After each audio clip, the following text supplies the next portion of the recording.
رمضان المبارک کے آخری عشرے کا اعتکاف نبی پاک صلی اللہ تعالیٰ علیہ وسلم کے مقدس طریقوں میں سے ایک بڑا خوبصورت طریقہ ہے۔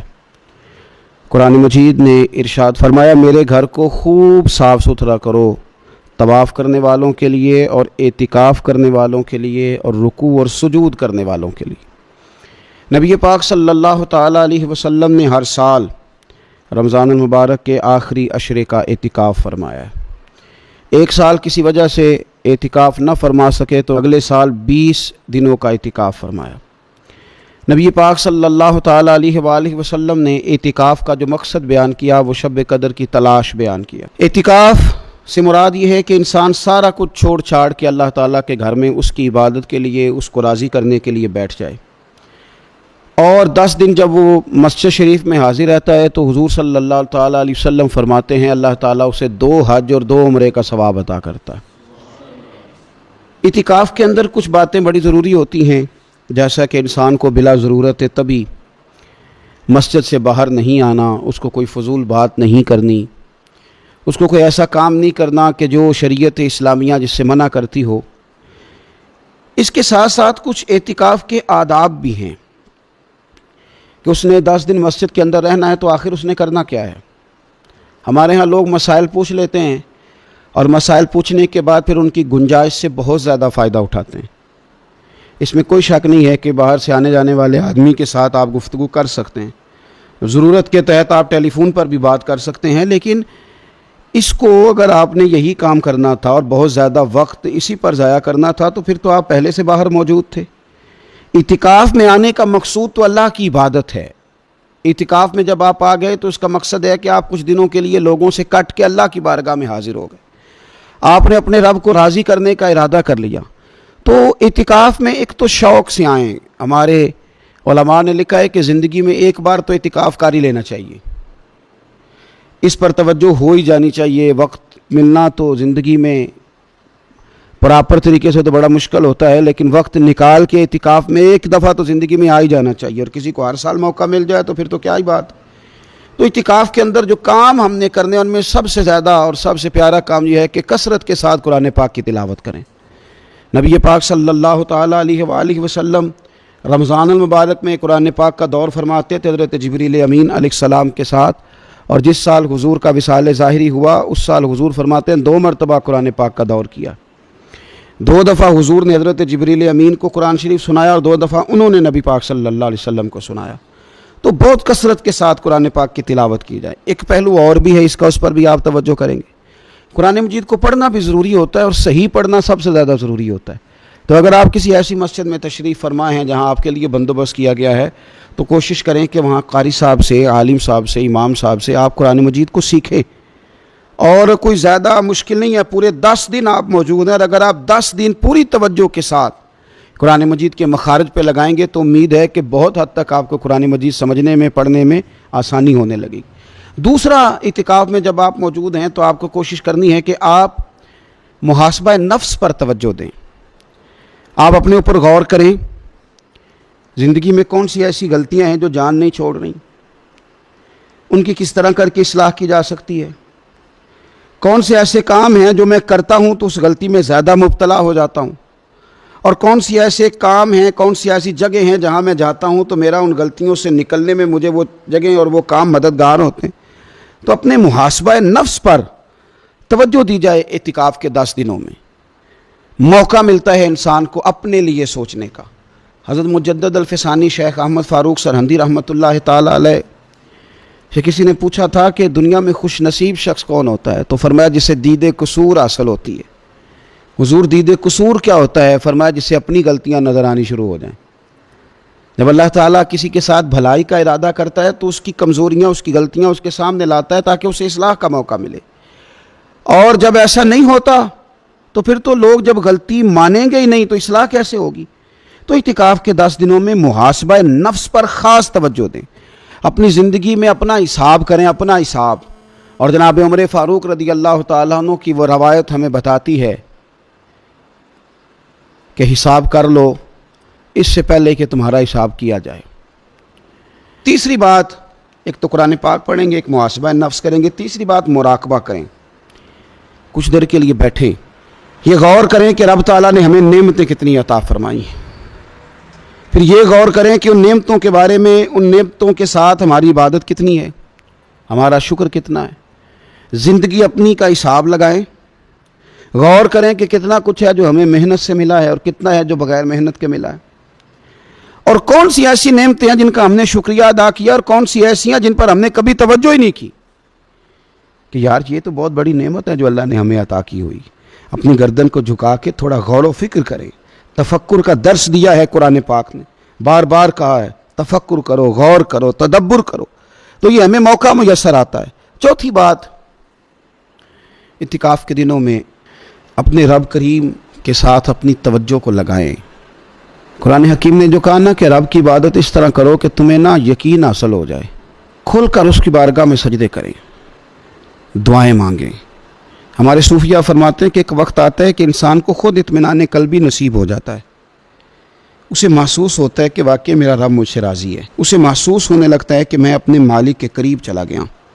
وہ اس کثرت سے نفل پڑھتا ہے، اس ذوق کے ساتھ وہ اس کی بارگاہ میں دعائیں کرتا ہے، اس شوق کے ساتھ وہ تلاوت کرتا ہے، خود محسوس کرنے لگتا ہے کہ اب میرا دل لگنے لگ گیا ہے، اب میں دعا مانگتا ہوں تو مجھے لگتا ہے کہ قبولیت میری دعاؤں کے قریب آنے لگی ہے۔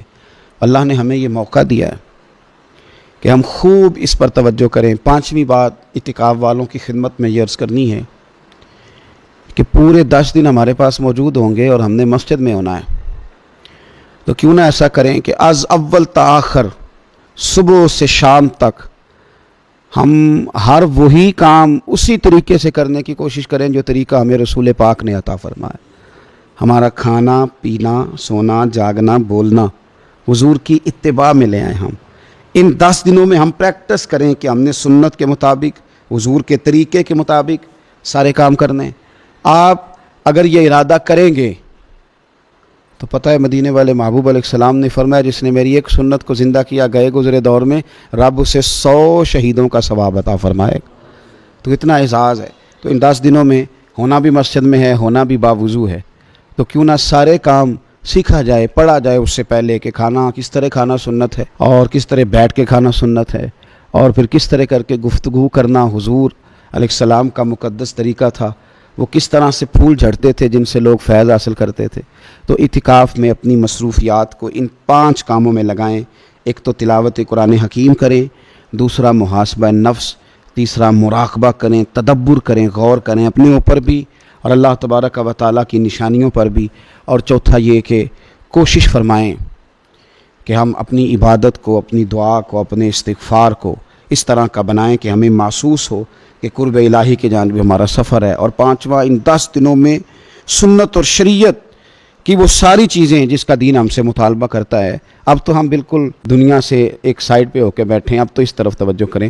آج جس زمانے میں ہم وقت گزار رہے ہیں، لوگوں کی جسمانی ضروریات پوری کرنے کے لیے، غذائی ضروریات پوری کرنے کے لیے بہت سارے بندوبست کیے جا رہے ہیں، لیکن جتنا لوگ اپنی ظاہری ضروریات میں خود کفیل ہوتے جا رہے ہیں، اتنا ہی زیادہ وہ روحانی طور پر کمزور ہوتے جا رہے ہیں۔ گھنٹوں بیٹھ کر گپ شپ کرنے والے لوگوں کے لیے تھوڑی دیر بھی ذکر الہی کرنا مشکل ہو جاتا ہے۔ لمبی چوڑی باتیں کرنے والے، لمبے چوڑے دلائل دینے والے لوگ اور سمجھدار لوگ اور سیانے لوگ عبادت کے معاملے میں سستی کرتے ہیں، عمل کے مسئلے میں کمزور ہو جاتے ہیں۔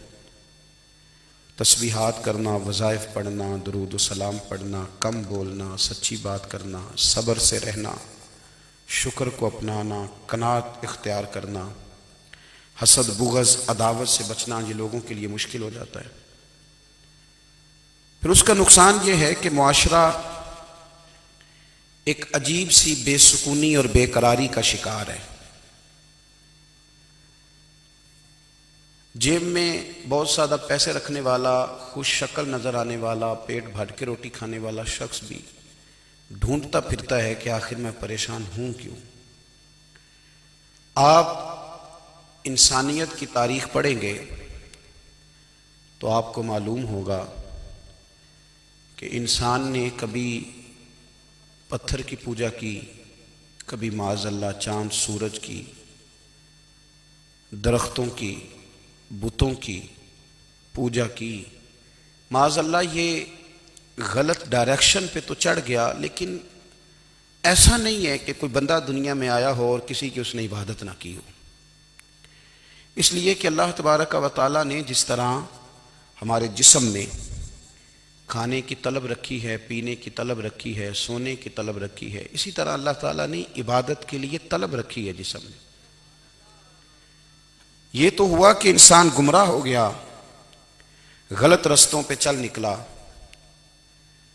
اس نے جھوٹے معبودوں کی طرف معاذ اللہ توجہ کر لی، لیکن وہ کسی نہ کسی کے سامنے جھکتا رہا، کیونکہ اس کے وجود میں طلب تھی، شوق تھا اسے کہ وہ عبادت کرے۔ اللہ تبارک و تعالیٰ جب مسلمان کو توفیق دے اور اللہ کی بارگاہ کی جانب وہ رجوع کرے، تو پھر اس کا رویہ یہ ہونا چاہیے کہ اس کی توجہ ہو اللہ کی جانب۔ ہمارے ہاں تسبیحات پڑھ لی جاتی ہیں اگر کبھی موقع ملے، لیکن وہ خاص انہماک، وہ خاص شوق، وہ خاص ذوق اللہ تبارک و تعالیٰ کی عبادت کا، ایک ہوتا ہے نماز پڑھنا، ایک ہوتا ہے اہتمام کے ساتھ نماز پڑھنا، یعنی ذرا وقت پہ اٹھنا، ذرا صحیح کر کے وضو کرنا، ذرا شوق سے مصلی بچھانا۔ ایک ہوتا ہے تسبیح پڑھ لینا، اور ایک ہوتا ہے ذرا تھوڑا سا نا شوق کے ساتھ اللہ کو یاد کرنا۔ آپ کبھی جو میں نے آیہ کریمہ پڑھی، اس کی آپ شان نزول دیکھیں، نبی کریم صلی اللہ تعالیٰ علیہ وسلم کے نا کچھ صحابہ اللہ کی محبت کے شوق میں حضور کی بارگاہ میں حاضر ہوئے، اور انہوں نے آ کے عرض پتہ کیا کیا، عرض کرنے لگے یا رسول اللہ صلی اللہ تعالیٰ علیہ وسلم، سالوں بیت گئے ہیں سجدے کرتے ہوئے، حضور سالوں بیت گئے ہیں تسبیح پڑھتے ہوئے، سالوں بیت گئے کہتے ہوئے کہ سبحان اللہ وہ پاک ہے، ہمیں سالوں بیت گئے یہ کہتے ہوئے کہ اللہ اکبر وہی سب سے بڑا ہے، سالوں بیت گئے کہتے ہوئے کہ الحمدللہ ساری تعریفیں اللہ کے لیے، سالوں بیت گئے اس کی تسبیح کرتے، تحلیل کرتے، تکبیر کہتے۔ حضور اب نہ ہمارا اپنے رب سے ملنے کو جی چاہتا ہے، کبھی اے حقیقت منتظر نظر آ نہ لباس مجاز میں، لاکھوں سجدے تڑپ رہے ہیں میری جبین نیاز میں۔ اور اقبال کہنے لگے کہ تیرے عشق کی انتہا چاہتا ہوں، تو میری سادگی دیکھ کیا چاہتا ہوں، میرا ذرا سا تو دل ہے مگر شوخ اتنا، میں وہی لن ترانی سنا چاہتا ہوں۔ میرا بھی دل کرتا ہے کہ اللہ میں تجھے کہوں میں تجھے دیکھنا چاہتا ہوں، جس طرح حضرت موسیٰ کلیم علیہ السلام نے کہا تھا، اور تو مجھے کہے کہ لن ترانی تو نہیں دیکھ سکتا، ذرا سا تو دل ہے مگر شوخ اتنا، میں بھی وہی لن ترانی سنا چاہتا ہوں۔ پھر کہنے لگے بھری بزم میں راز کی بات کہہ دی، بڑا بے ادب ہوں سزا چاہتا ہوں۔ دیکھو سب لوگوں کے بیچ ہی میں نے یہ کہہ دیا۔ میرے عزیز صحابہ نا شوق میں، کتنے سارے لوگ ہیں آپ، کتنی ماشاءاللہ بڑی تعداد میں آپ آئیں، ہم بھی کبھی اس شوق میں گئے ہیں کہ ہمارے رب کو دیکھنے کو دل چاہتا ہے، ہمارا جی چاہے وہ کبھی ہمیں ملے، ہم کبھی اس کی زیارت کریں، اس کی بارگاہ کرم میں ہم حاضر ہوں۔ صحابہ نے عرض کیا یا رسول اللہ صلی اللہ تعالی وسلم، ہمارا رب کہاں ہے؟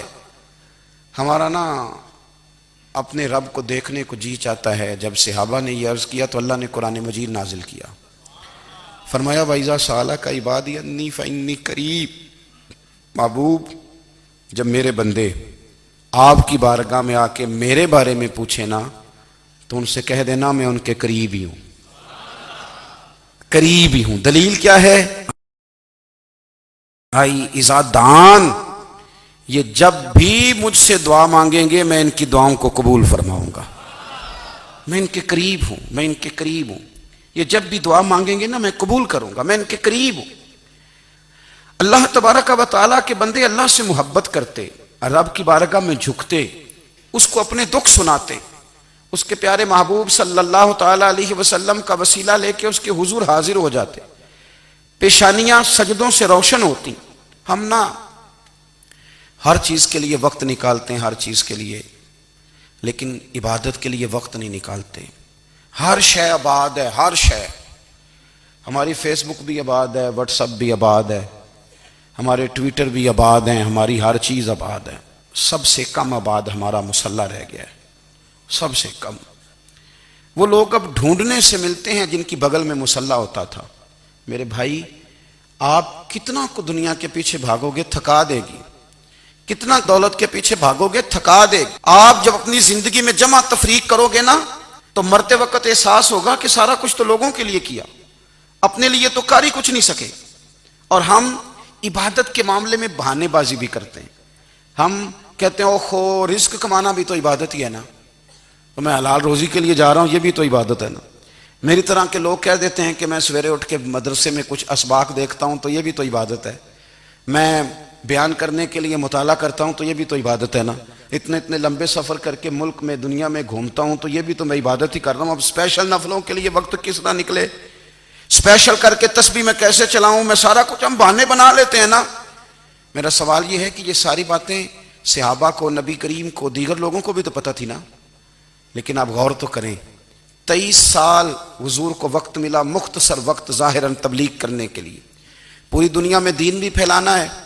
گھر میں 11 ازواج ہیں، 4 بیٹیاں ہیں، ان کی اولادیں، سارے کام کاج بھی دیکھنے ہیں۔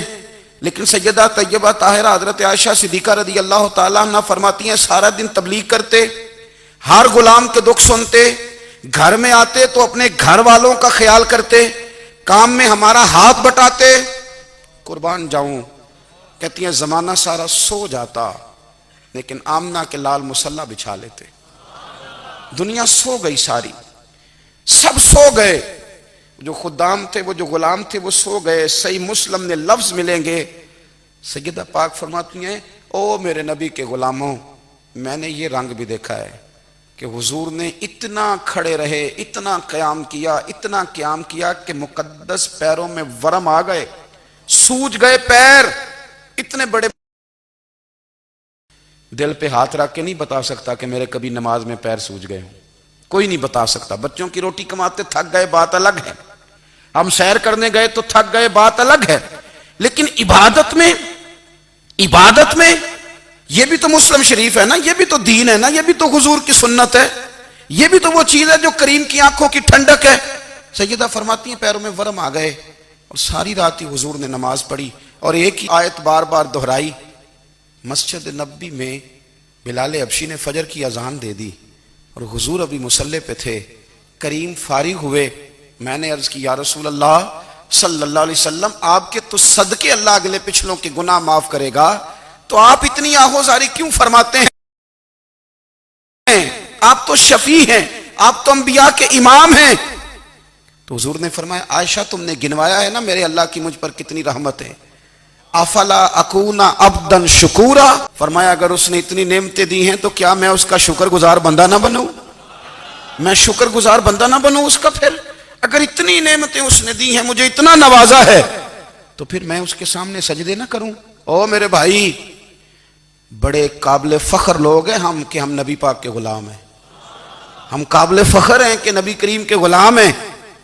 کیا کبھی اس غلامی کے شکرانے میں بھی 2 نفل پڑھے کہ یا اللہ تیرا شکر ہے تو نے ہمیں حضور کا غلام بنایا ہے؟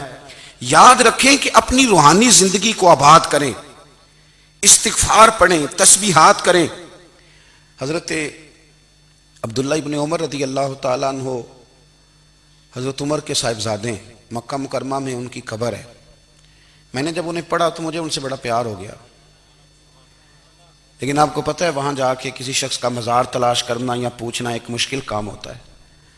تو ایک دفعہ میں مکہ شریف میں حاضر تھا تو ایک گاڑی والا ڈرائیور مجھے کہنے لگا کہ مولانا میں آپ کو جانتا ہوں، مجھے آپ سے محبت ہے، ایک بات بتاؤں آپ کو؟ میں نے کہا بتاؤ۔ کہنے لگے حضرت عبداللہ ابن عمر کی قبر دیکھنی ہے۔ میں نے کہا یہ تو نہیں کہہ رہا، یہ کسی نے بندوبست کرایا ہے، یہ اللہ نے تیرے دل میں بات ڈالی ہے۔